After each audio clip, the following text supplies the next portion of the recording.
The signature dried before Kira Halstead could regret it, though regret had stopped mattering 3 evictions ago. Her stepmother, Miranda, slid the paper across the laminated table of the 24-hour diner, her manicured nails clicking against the surface.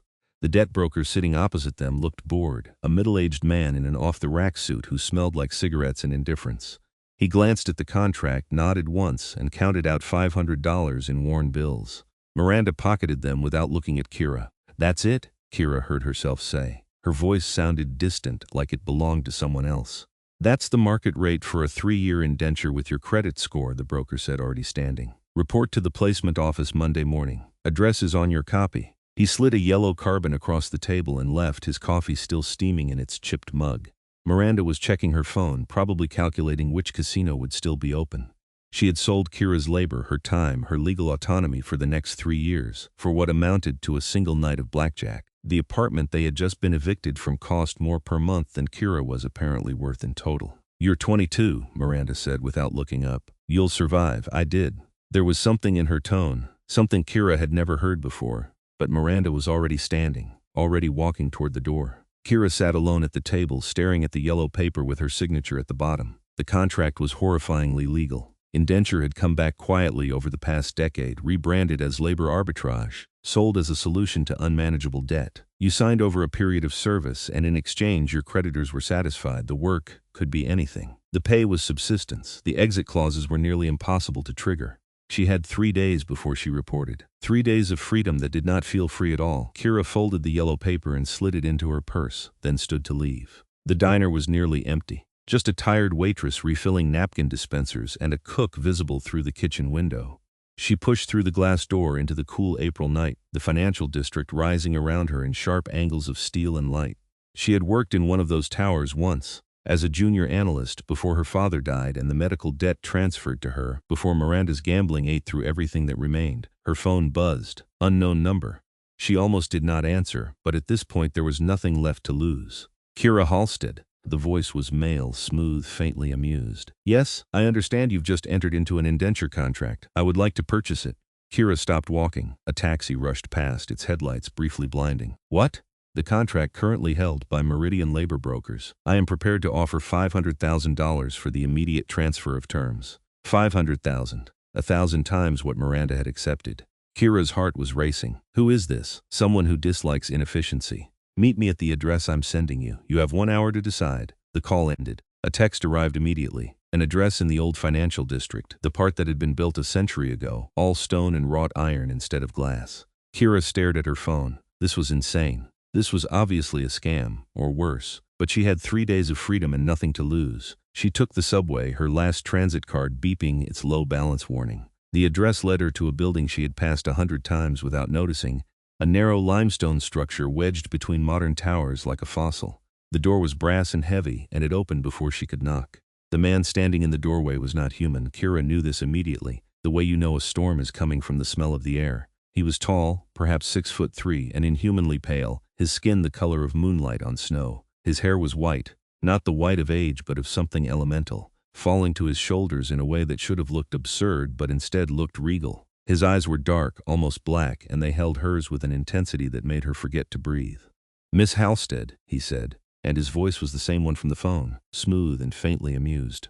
"You came, I'm pleased. You're a vampire," Kira said. "I am." He stepped aside, gesturing her in. "My name is Nikolai Kassian. Please come in, we have business to discuss." The interior of the building was not what she expected. She had braced for Gothic excess, for dark velvet and candelabras, but instead found herself in something closer to a private bank. The floors were dark wood, the walls lined with books and paintings that looked original. Everything was beautiful and old, and obviously worth more than she could calculate. Nikolai led her to an office where a desk held 2 copies of her indenture contract, freshly printed. A silver lighter sat beside them. "I have already transferred the funds to Meridian," Nikolai said, settling into the chair behind the desk with the easy grace of someone who had never doubted his welcome anywhere. "The contract is now mine." "Which means you are now mine, in the legal sense, for the next 3 years. Kira's hands were shaking. "Why?" "Because I can afford it, and because I found the original transaction offensive." He pushed the contracts toward her, then the lighter. "Burn them." She stared at him. "What?" "Burn the contracts, Miss Halstead. You are free." "This doesn't make sense." "Very little does at first." Nikolai leaned back, watching her with those unsettling dark eyes. I dislike the indenture system. It's a modern corruption of old practices executed without honor. When I learned that Miranda Halstead had sold her stepdaughter for $500 to cover a gambling debt, I found it distasteful, so I intervened. You paid $500,000 because you were offended on principle? I'm quite old, Miss Halstead. I've accumulated more money than I can usefully spend. Occasionally I indulge in grand gestures. Kira picked up the lighter. It was heavy, real silver, engraved with initials she did not recognize. The contract sat in front of her, cheap paper that had redefined her future. She flicked the lighter once, twice. The flame caught. She held it to the first page and watched it curl and blacken. It felt like nothing. It felt like everything. When both contracts were ash in the metal wastebasket Nikolai provided, Kira sat down hard in the chair opposite his desk. I don't understand, you've said that. People don't do this, not without wanting something. I want several things, Nikolai said. I want competent employees. I want the indenture cartels disrupted. And I wanted to see your face when you realized you were free. He paused. The first two are negotiable. The third was simply for my own entertainment. You're entertained immensely. Despite everything, Kira almost smiled. You said employees. Plural. I run several investment houses. Old money carefully managed. I require an auditor, someone to examine certain financial structures that have become complicated. Nikolai opened a drawer and withdrew a folder. You were a junior analyst at Harcourt Financial before your circumstances changed. Your performance reviews were excellent. I'm offering you a position. As what, your servant, your grateful rescued damsel? As my auditor. Salaried, contracted in the conventional sense, free to resign at will. He slid the folder across the desk. Though I suspect once you see the books you will not want to. Kira opened the folder. The salary listed made her dizzy. The terms were straightforward, almost boring in their normalcy. Why me? Because you were available, competent, and I've just made a rather dramatic gesture on your behalf that would be wasted if you simply walked away. Nikolai's expression did not change, but something in his eyes suggested he was still enjoying himself. Also because the work I need done requires someone with no prior loyalty to vampire financial systems. You're human, you're angry, you're perfect. I'm not angry. You signed yourself into indenture to protect your stepmother from creditors despite the fact that she has done nothing to earn that loyalty. You're furious, Miss Halstead. You're simply very good at not showing it. He was right, and Kira hated that he was right. She looked down at the contract, at the salary that would let her rebuild everything Miranda had destroyed. What's the catch? The work is dangerous. The people whose finances you'll be auditing do not appreciate scrutiny. You would be under my protection, but that is not an absolute guarantee of safety protection. You would live here in this building. It serves as both office and residence for my house. You would have your own quarters, your own space, but yes, you would be under my roof and my protection. Kira should have said no. Every instinct told her this was too much, too strange, too fast. But the alternative was reporting to the placement office on Monday morning, being assigned to whatever labor the brokers deemed appropriate, spending 3 years as property. I want to see the books first, she said, before I agree to anything. Nikolai smiled for the first time, and it transformed his face from beautiful to devastating. Of course, follow me. The archive was in the basement, 3 levels down, behind a door that required Nikolai's palm print to open. Inside were rows of filing cabinets and banker's boxes, along with a modern computer system that looked absurdly high-tech amid the paper. Vampires are old-fashioned about records, Nikolai said, gesturing to the files. We keep everything. These are the financial records for the House of Kassian, going back 200 years. What I need you to examine are the accounts from the last decade. He pulled a specific box and set it on the table. 6 months ago, I began to suspect that funds from dormant legacy accounts were being redirected. Small amounts, carefully hidden but consistent. I want to know where the money is going. Kira opened the box. Inside were printed statements, transaction records, the paper trail of enormous sums moving through layers of corporate structure. She scanned the first few pages and felt the old familiar pull of a puzzle that needed solving. This will take weeks to untangle properly, she said. Then it's fortunate I'm offering you a salary, not an indenture. She looked up at him, this impossible creature who had bought her freedom like it was nothing and was now offering her work that actually mattered. If I find something you don't want me to find, then you tell me, and we determine what to do with the information together. Nikolai's expression was serious now, the amusement gone. I am asking you to audit my house, Miss Halstead. That includes auditing me. I want the truth, whatever it is. No one had trusted her with anything real in longer than she could remember. Kira set down the files and held out her hand. All right, I'll do it. Nikolai shook her hand, his grip cool and firm, and Kira felt the future shift again, a different signature on a different kind of contract. She started work the next morning. Her quarters were on the 3rd floor, a suite of rooms that had probably been servants' quarters a century ago, but had been renovated into something clean and comfortable. Bedroom, bathroom, a small sitting room with a desk. The windows looked out over the street, and she could see the glass towers of the financial district rising beyond the older buildings. She did not sleep well. Every time she closed her eyes, she saw Miranda's face across that diner table, bored and impatient. She saw the broker counting out bills. She saw Nikolai, impossibly pale and utterly certain, handing her the lighter. At 7 in the morning, she gave up on sleep and went downstairs. The building was quiet, but she found coffee in the kitchen, a large industrial space that looked original to the building. She was pouring her second cup when a woman appeared in the doorway. She was vampire, obviously, with the same pale skin and white hair, though hers was cut short in a style that looked aggressively modern. She wore jeans and a silk blouse and regarded Kira with open curiosity. "You're the auditor," she said. "Kira Halstead, Isadora. I manage operations for Nikolai." She poured herself coffee, moving with the same unsettling grace they all seemed to have. "He told us he'd hired someone. Did not mention he'd bought out an indenture contract to do it? Does he do that often? Grand gestures?" "Often enough that I've stopped being surprised." Isadora leaned against the counter. "What did you do to catch his attention?" "Had a stepmother willing to sell me for $500, apparently. And he paid 1,000 times more." "Yes, that sounds like Nikolai. He has a sense of theater." Isadora's expression softened slightly. "The work he's given you is real, though. Whatever else he is, he's serious about finding where that money went." "Do you know? I have suspicions, but I'm not the auditor." Isadora finished her coffee and set the cup in the sink. "Word of advice, Nikolai likes honesty. He'll forgive almost anything except being lied to. Keep that in mind." She left, and Kira was alone again with her coffee and her thoughts. The archive became her world. She set up a system, cross-referencing transaction dates with account origins, building spreadsheets that tracked the flow of money through shell corporations and holding companies.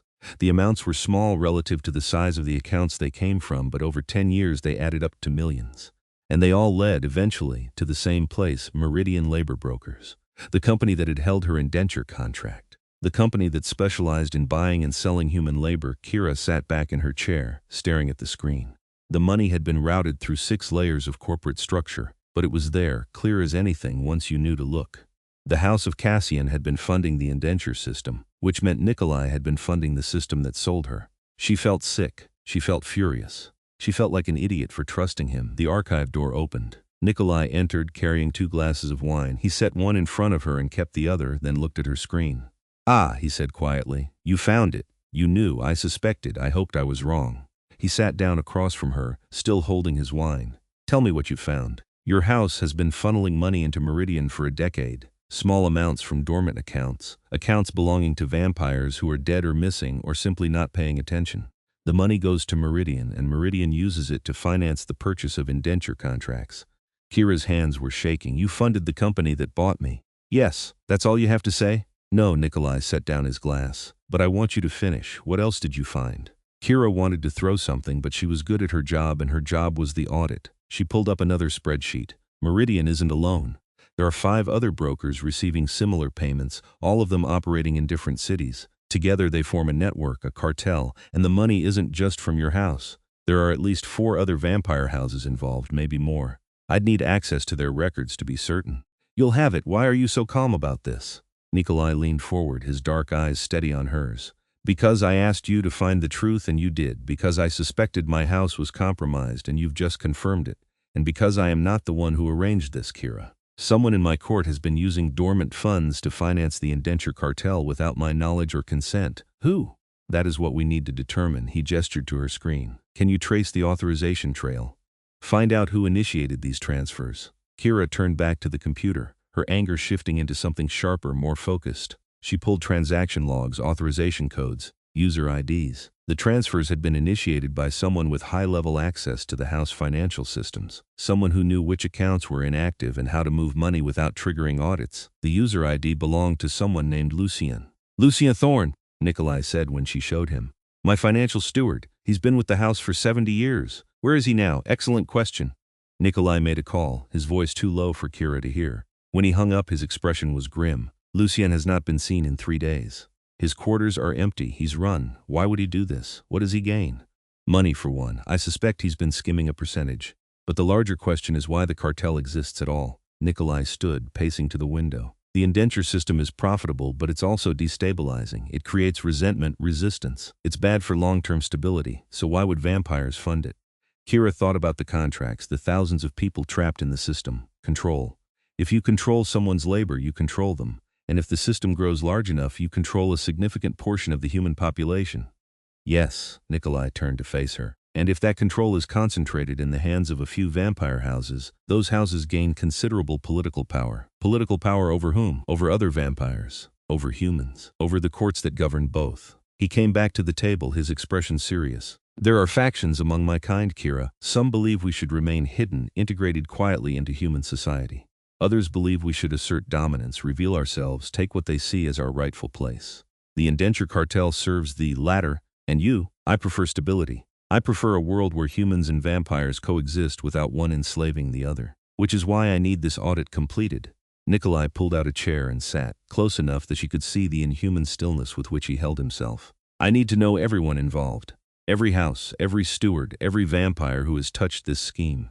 And then I need to bring it before the Court of Shadows. What's that? The governing body for vampire houses in this region. They arbitrate disputes, enforce agreements, and occasionally pass judgment on those who violate our laws. He paused. They will not be pleased to learn that several houses have been operating an indenture cartel without oversight. Will they stop it? If the evidence is sufficient, they will have no choice. Kira looked at the spreadsheets, the carefully hidden transactions, the paper trail of corruption. This is bigger than one house. If we expose this, people will try to stop us. Yes, people will try to kill me. Yes, and you're asking me to do it anyway. Nikolai reached out and took her hand, his skin cool against hers. I'm asking you to help me dismantle a system that treats humans as property. I am asking because you are brilliant and angry and you deserve the chance to burn it all down. But I will not lie to you, Kira. This is dangerous. If you want to walk away, I will pay you for the work you've already done and ensure you are safely relocated. The choice's hand was steady and his eyes held hers without blinking. He meant it. Every word. Kira thought about the diner, the yellow carbon copy, the 3 years she had lost in the time it took to sign her name. She thought about the thousands of other people still trapped, still serving, still owned. I want full access to the other house's records, she said. I want protection that actually works, and I want a raise. Nikolai smiled, that devastating transformation again, done. The next 3 weeks were the hardest work of Kira's life. Nikolai provided access to the financial records of 4 other vampire houses, all carefully negotiated, all granted under the pretense of routine audits. Kira cross-referenced transactions, built link analyses, tracked the flow of money through layers of shell corporations until the structure of the cartel was laid bare. 5 vampire houses, 12 stewards and financial managers, over $40 million funneled into the indenture system over the past decade. And at the center of it, coordinating everything, was Lucian Thorne. She worked 16-hour days, surviving on coffee and the meals that appeared on her desk courtesy of Isadora. Nikolai was often there, reading while she worked, answering questions about vampire financial customs, occasionally pointing out connections she had missed. He never pushed, never rushed her, but his presence was constant. She learned things about him in those long hours. That he was nearly 300 years old. That he had been turned during a war whose name she barely remembered from history classes. That he had built the House of Kassian slowly, carefully, investing in industries that served human needs because he believed coexistence required mutual benefit. You could have revealed yourselves, Kira said one night, looking up from her screen. Vampires, I mean. You could have taken over centuries ago. We could have tried, Nikolai said. But humans outnumber us 1,000 to 1. Domination would require constant violence, constant suppression. It would be exhausting and ultimately self-defeating. He set down his book. Better to be quiet, to accumulate power slowly, to build systems that benefit both species. Is that what you think the indenture system is? Beneficial? No, I think it's a perversion, a step backward toward the very dominance I've spent centuries avoiding. His expression was hard, which is why I want it ended.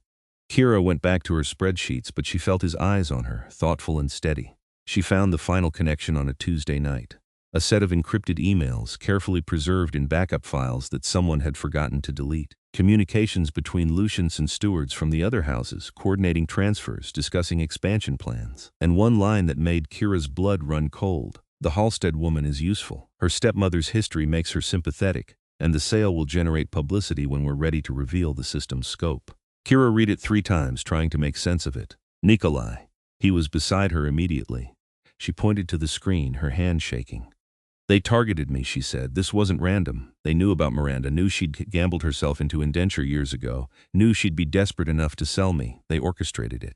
Nikolai read the email, his expression unreadable. When were you planning to reveal the system? Kira pulled up another file, another set of communications. 6 months from now, they were going to expose the indenture cartel themselves, position it as a necessary reform, a way to manage human debt and vampire resources. Make it official instead of hidden. And your sale for such a pittance would be the emotional hook, the story that made it real. They used me. Kira felt tears burning behind her eyes and forced them back. Miranda sold me, but they set it up. They made sure she'd be desperate enough. Made sure the broker would be in that diner at that exact time. Yes, Nikolai's voice was quiet, dangerous. They did. Why didn't you know? If this was happening in your city, your territory, why didn't you see it? Because I trusted Lucien. Because I've been complacent. He pulled out his phone, typed something quickly. That ends now. Isadora arrived within minutes, along with 2 other vampires Kira had not met, both tall and pale and radiating the same quiet menace. Nikolai showed them the emails, the transaction records, the full scope of the conspiracy. We need Lucien, Nikolai said. Find him. I want him alive, and I want him before the court convenes. When does the court convene? Kira asked. I'm calling an emergency session. 3 days. Nikolai turned to her. Can you have a full presentation ready? Yes, then we move. The next 3 days were chaos. Kira built a presentation that laid out every transaction, every communication, every piece of evidence that connected the 5 houses to the indenture cartel. She practiced it until she could recite the numbers in her sleep. Nikolai reviewed it, made suggestions, then approved it without changes. You're certain you want to do this? He asked the night before the court session. They were in his office, the building quiet around them. I'm certain the court will ask you questions. Some will be hostile. You are human, and you will be accusing powerful vampires of crimes they believed were hidden. They will try to discredit you. Let them try. Nikolai studied her for a long moment. You've changed. You bought my freedom and handed me a weapon. What did you expect? Exactly this. He poured 2 glasses of wine and handed her one. To burning it down. Kira raised her glass. To burning it down. The Court of Shadows met in a building Kira had never noticed, a converted bank in the old financial district with marble columns and vaulted ceilings. Inside, the vampires gathered in a circular chamber, seated in high-backed chairs arranged in tiers. There were perhaps 50 of them, all pale and beautiful and utterly inhuman. Nikolai led Kira to the center of the circle, where a table held her laptop and a projection screen. She sat up quickly, her hands steady despite the weight of dozens of vampire gazes. A woman stood from the highest tier, her white hair braided in an elaborate crown. Nikolai Kassian. You have called an emergency session. State your purpose. Lady Serafina, honored members of the court, Nikolai said, his voice carrying easily through the chamber. I bring evidence of a conspiracy involving 5 vampire houses, a conspiracy to manipulate the human indenture system for political and financial gain. My auditor, Kira Halstead, will present the findings. Murmurs rippled through the chamber. Serafina's expression did not change. Proceed. Kira took a breath and began. She walked them through the transactions, the shell corporations, the flow of money from dormant accounts to the indenture brokers. She showed them the communications between Lucien and the other stewards, the plans to expand the system, the timeline for public revelation. And she showed them the email about her own sale, the calculated cruelty of it. This system has trapped thousands of humans in legal slavery, Kira said, her voice steady. It has been funded by vampire houses without oversight, without consent from this court, and in violation of the coexistence principles that govern our society. I am asking you to end it. Silence filled the chamber when she finished. Then a vampire from the second tier stood, a man with a scar across his pale face. You are human, he said. Why should we trust your analysis? Because I have no reason to lie, and every reason to want the truth exposed. I was nearly a victim of this system. I have no loyalty to any vampire house, no political agenda beyond justice. Kira met his eyes. And because the numbers don't lie, check them yourself. Another vampire stood, a woman with silver jewelry braided into her white hair. Even if your analysis is correct, the indenture system is legal under human law. We have not violated any statute. You've violated the principle of informed consent, Kira said. Humans enter indenture believing they're contracting with legitimate labor brokers. They don't know they're being funneled into a system designed by vampires to consolidate political power. That's fraud at minimum, slavery at worst. Strong words from someone who signed such a contract herself. Yes, and I know exactly what it means, which is why I'm standing here. Kira turned to address the full court. You have a choice. You can allow this system to continue, and when it's eventually exposed, and it will be exposed, humans will learn that vampires have been manipulating them into servitude. Or you can end it now, void the existing contracts, and demonstrate that you value coexistence over domination. Serafina stood. The evidence will be reviewed. The houses named will have opportunity to respond. This court will reconvene in 1 week to render judgment. She looked at Nikolai. You have made a serious accusation, Kassian. If it is proven false, there will be consequences. I understand, Lady Seraphina. And you, Seraphina said, turning to Kira, you are bold for a human. Brave or foolish, I have not yet decided which. Possibly both, Kira said. The faintest hint of a smile crossed Seraphina's face. Dismissed. Nikolai escorted Kira out of the chamber through the marble halls. Back into the cool night air. She was shaking now, adrenaline finally catching up. You did well, Nikolai said quietly. They're going to fight this. Of course they are. But you gave them no room to deny the facts. Now we wait for the judgment. Waiting was worse than working. Kira tried to focus on other things, on settling into her quarters, on exploring the city now that she was actually free to leave. But her mind kept circling back to the court, to the vampires who had watched her with ancient calculating eyes. Nikolai found her on the roof one evening, looking out over the city. You're worrying. I'm planning for failure. Always wise. He joined her at the railing, close enough that she could feel the coolness radiating from his skin. What will you do if the court rules against us? Leak everything to the press. Let humans decide what to do with the information. That would start a war. Then the court should rule in our favor. Nikolai laughed, a genuine sound of delight. You are extraordinary, Kira Halstead. She looked at him, this impossible creature who had bought her freedom and trusted her with the power to destroy his enemies. Why did you really do this? Buy my contract, hire me, push for this audit. I told you. I found the original transaction offensive. That's not enough. Not for this. Nikolai was quiet for a long moment, his dark eyes on the city lights. 100 years ago, I loved a human woman. She was brilliant, fierce, everything I admired. I wanted to turn her, to give her eternity, but she refused. She said immortality without choice was just another kind of slavery. He paused. She died of fever at 43. I have spent the century since trying to build a world where humans have real choices, real freedom. When I learned about the indenture cartel, I saw everything I've worked for being corrupted. And when I saw your stepmother sell you for $500, I saw a chance to do something about it. So this is about assuaging guilt, partially. Also anger. Also a genuine desire to burn down systems that treat people as property. He turned to face her. And perhaps because I saw in you the same fierce defiance I loved once before, and I wanted to see what you would do with freedom. Kira's heart was beating too fast. That's a lot of weight to put on a stranger. You're not a stranger anymore.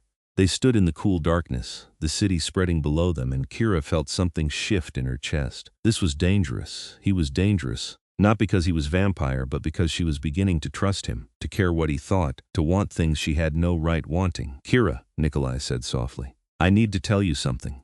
Before he could continue, Isadora burst through the roof access door. They found Lucian. Lucian Thorne was being held in a basement room that looked like it had been designed for exactly this purpose. Stone walls, heavy door, no windows. Kira followed Nikolai down, Isadora and the other vampires trailing behind. Lucian was sitting in a chair, his hands bound with what looked like silver chains. He was pale even for a vampire, his white hair disheveled. When he saw Nikolai, he actually sneered. The righteous Kassian, come to pass judgment. Come to ask questions, Nikolai said. Starting with why. Why do you think? Power, money, a chance to shape the future instead of watching from the shadows. Lucian's eyes found Kira. And you, the little human auditor, did you enjoy finding my work? I enjoyed dismantling it, Kira said. It's not dismantled yet. The court hasn't ruled. They will. Lucian laughed. You have faith in justice. How quaint. The court cares about power, not principles. Half of them benefit from the indenture system even if they're not directly involved. They're not going to end something so profitable. Then I'll make it unprofitable, Kira said. One way or another. She's fierce, Lucian said to Nikolai. I can see why you like her. Does she know about Elena yet? Nikolai's expression went very still. Enough. Who's Elena? Kira asked. His human love, the one who died rather than become vampire. Did he tell you about her? How he mourned for decades, how he swore never to make that mistake again. Lucian leaned forward despite his chains. You're a replacement, Miss Halstead. A second chance at a story that already ended badly. I said enough. Nikolai's voice was cold, commanding, absolutely final. Lucian subsided, but the damage was done. Kira felt something cold settle in her chest. She turned and left the room, climbing back upstairs to the main floor. She needed air, she needed space, she needed to think. Nikolai caught up with her in the hallway. Kira, wait, is it true? Am I a replacement for someone you lost? No, yes, it's complicated, uncomplicated. Nikolai ran a hand through his white hair, a gesture so human it was jarring. Elena was real, I loved her. She died a century ago and I mourned her. But you are not her replacement. You are nothing like her except in your refusal to be diminished by circumstances beyond your control. He stepped closer. I bought your contract because it was right. I hired you because you were qualified. Everything else, everything I feel when I look at you, that came after, that's real, and it has nothing to do with ghosts. What do you feel when you look at me? Admiration, desire, terror that I'm repeating old mistakes. He smiled, but it was edged with sadness. You're human, Kira, mortal, fragile in ways I've spent centuries learning to fear, and yet I cannot seem to make myself stay away from you. Kira's breath caught. Nikolai, you don't have to respond. I am not asking for anything. I simply needed you to know the truth because Lucien was right about one thing. I should have told you before now. She thought about the past weeks, the long nights in the archive, the conversations over wine, the way he looked at her when he thought she was not paying attention. She thought about her own heart, the way it had started to beat differently when he entered a room. I'm still human, she said. I'm still mortal, I know, and I don't want to be vampire. Not now, maybe not ever. I know that too. So what are we doing? Nikolai reached out and took her hand, his cool fingers gentle. I don't know, but I would like to find out if you're willing. Kira looked at their joined hands, pale and tan, immortal and human. This was insane, this was impossible, this was the most real thing she had felt since her father died.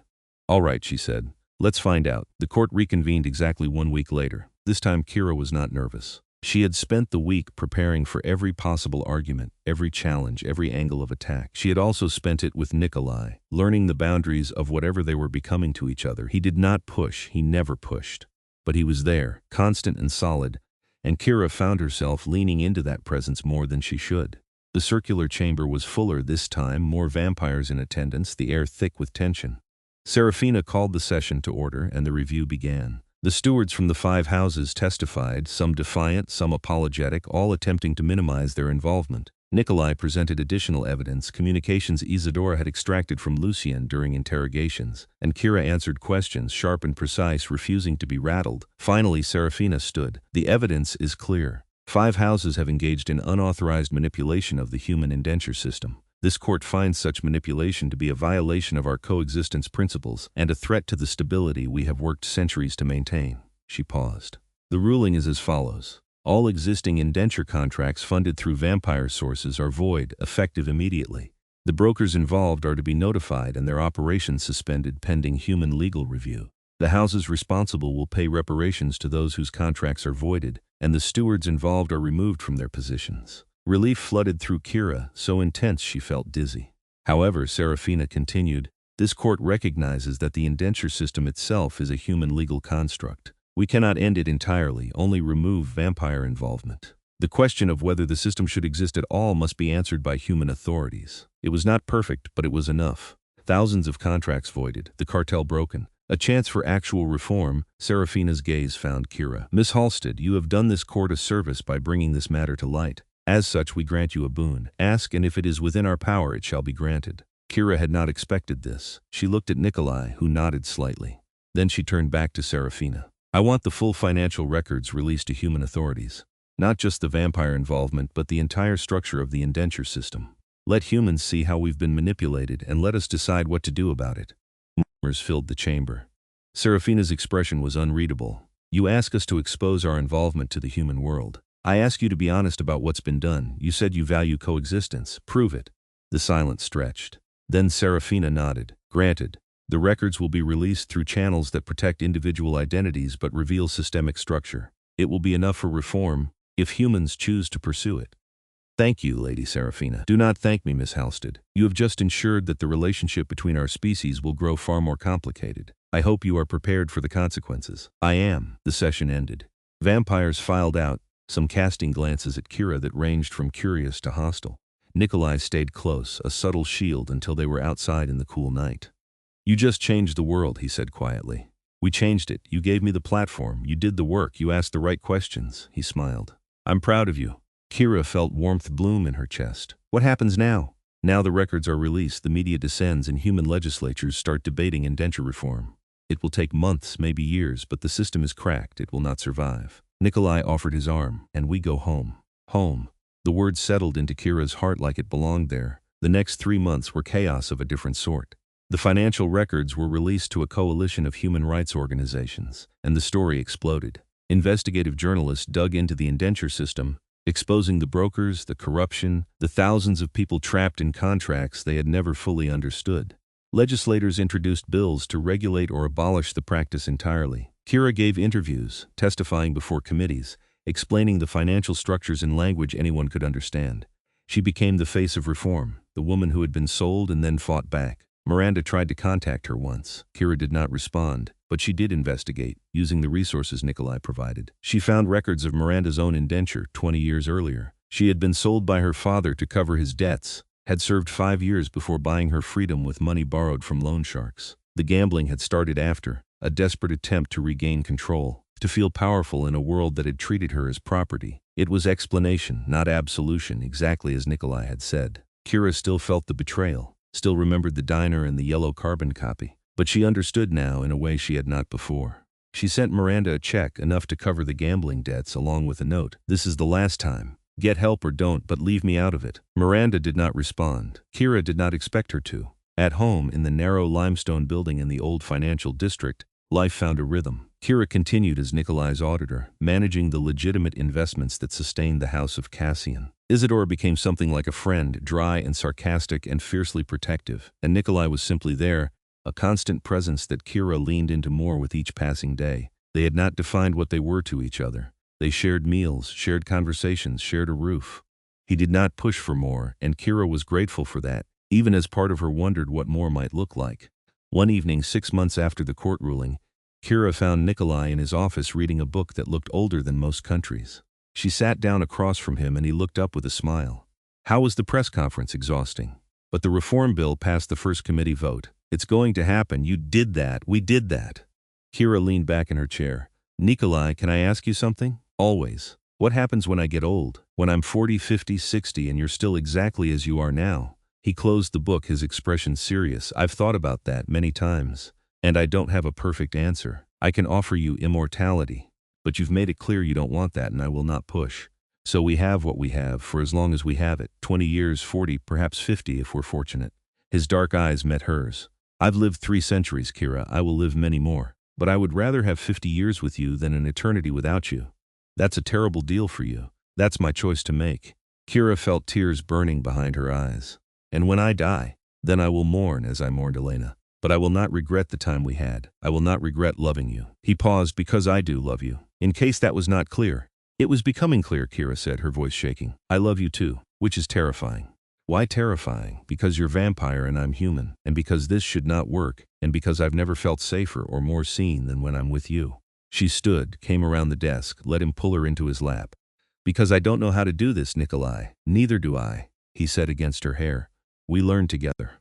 They sat like that for a long time, wrapped in each other, the city lights glowing beyond the windows. It was not perfect, it was not simple, but it was real and it was theirs. The indenture reform bill passed 8 months later, signed into law with enormous fanfare. Kira stood in the crowd at the signing ceremony, watching as the president put pen to paper and ended a system that had trapped thousands. She felt Nikolai's presence beside her, solid and steady, and reached for his hand. "We did it," she said. "You did it.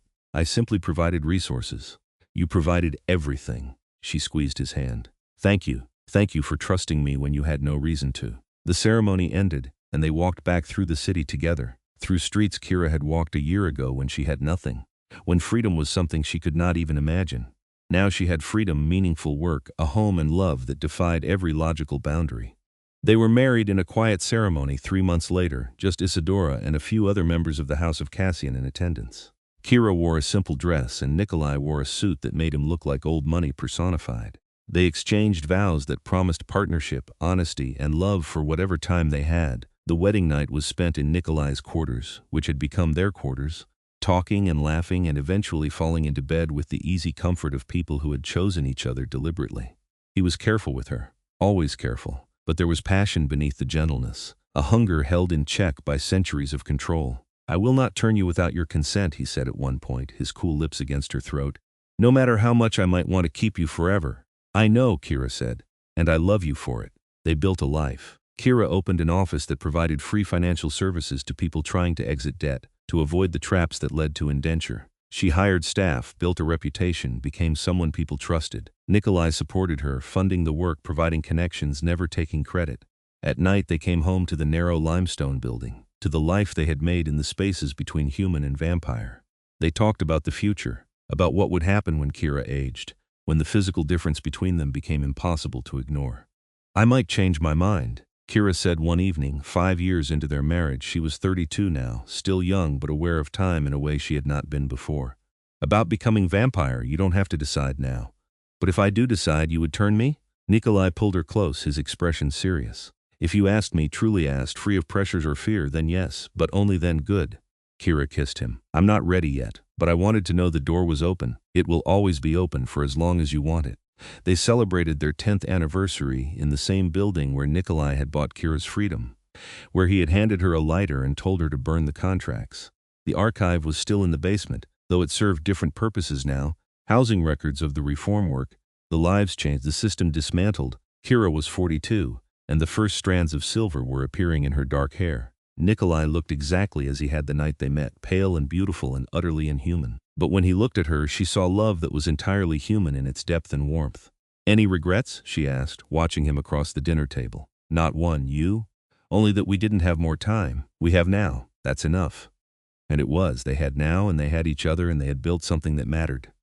The indenture system was nearly extinct, reformed into something with actual protections, actual oversight. Thousands of people were free because Kira had asked the right questions, and Nikolai had given her the platform to demand answers. On her 50th birthday, Kira made her decision. She sat with Nikolai in their quarters, holding his cool hand in her warm one, and said the words she had been considering for years. I want to stay with you. I want more than 50 years. I want eternity if you'll have me.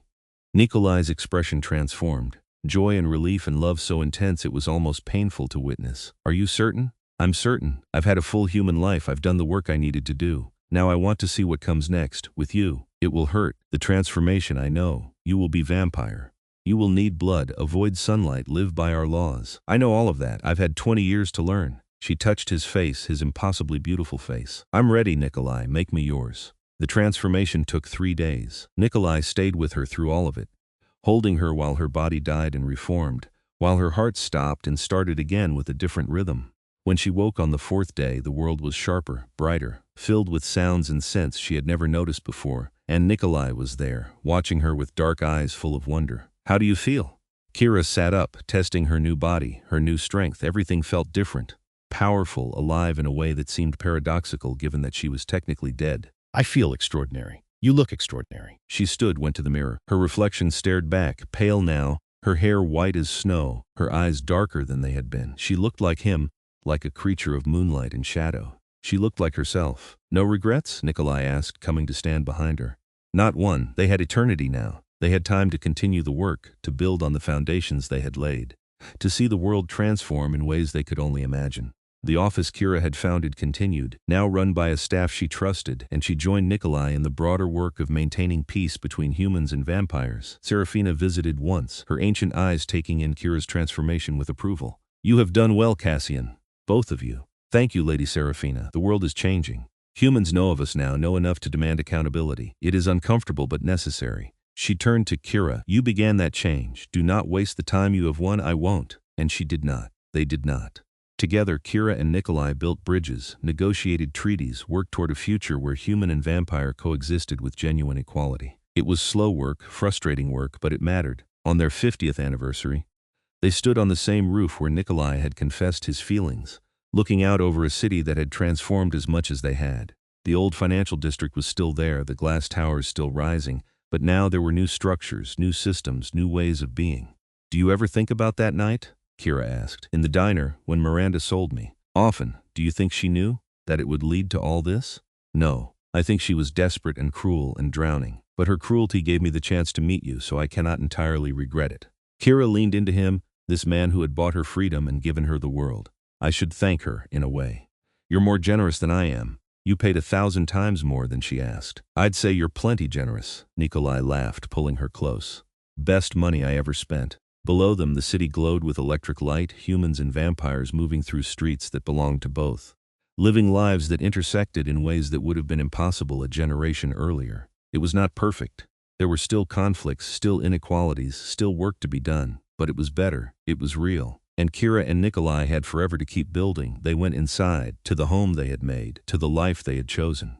Somewhere in the building, Isadora was probably reading, and the office staff were probably arguing about expense reports. And the world was turning exactly as it should. Kira had been sold for a handful of coins. The Vampire King had paid 1,000 times more. And together they had built something worth infinitely more than any price could measure. A love that transcended species. A partnership that changed the world. and a future that belonged to both of them. 50 years later, on a quiet evening in autumn, they walked through the city together, hand in hand, still working, still building, still loving. The office Kira had founded had expanded to 12 cities. The indenture system was a historical footnote, studied as an example of systemic injustice overcome. And vampire-human relations, while never simple, had achieved a stability no one had thought possible. They returned home to find a package waiting, delivered by courier. Inside was a letter, written in shaky handwriting. "Kira," it began, "I don't expect forgiveness and I don't deserve it. But I wanted you to know that I've been following your work. What you've built, what you've accomplished, it's extraordinary. I'm proud of you, even though I have no right to be. I'm getting help now, real help, and I'm trying to be better. I hope you're happy. I hope you've found everything I could never give you, Miranda." Kira read the letter twice, then set it aside. Nikolai watched her carefully. "How do you feel?" "Sad, grateful. Mostly just tired of carrying anger." She took his hand. "I think I can let it go now. Are you certain?" "Yes. She doesn't get to take up space in my head anymore. I have better things to think about." "Such as?" "Such as the eternity I have with you. Such as the work we're doing tomorrow. Such as whether we're going to start that vineyard you've been talking about for the past decade." Nikolai pulled her close, his lips against her hair. A vineyard sounds perfect. They built it together, a sprawling estate north of the city where grapes grew in careful rows and the wine aged in barrels carved with both their initials. It became a refuge, a place where humans and vampires gathered for celebrations, for negotiations, for the simple pleasure of shared meals and good conversation. On their 100th anniversary, they hosted a gathering that drew people from across the country. Isadora was there, still managing operations with dry efficiency. The staff from Kira's office, now a national organization, filled the gardens, and Serafina came, ancient and regal, to toast their continued success. "A century," she said, raising her glass. "May you have many more." "We intend to," Kira said, smiling at Nikolai across the crowd. They danced that night under stars that Kira could see with inhuman clarity, to music that filled the air with joy. And when the last guest left and they were alone in the vineyard they had built, Nikolai pulled her close and whispered against her ear, "Thank you for saying yes. That first night when I asked if you would take the job, thank you for saying yes. Thank you for buying my freedom, for seeing me when I couldn't see myself. Always, Kira. For as long as forever lasts." And forever, it turned out, was just getting started. They stood together in the vineyard, pale and beautiful and utterly content. Two people who had defied every logical boundary to build something extraordinary. The world had changed because they had chosen each other. Lives had been freed because they had demanded justice. And love had won, against all odds, because they had been brave enough to trust it. Kira thought about the diner, the yellow carbon copy, the moment when her life had seemed to end. And she thought about Nikolai walking in with his impossible offer, handing her a lighter and telling her to burn it all down. They had, together. And the future they had built from those ashes was more beautiful than anything she could have imagined.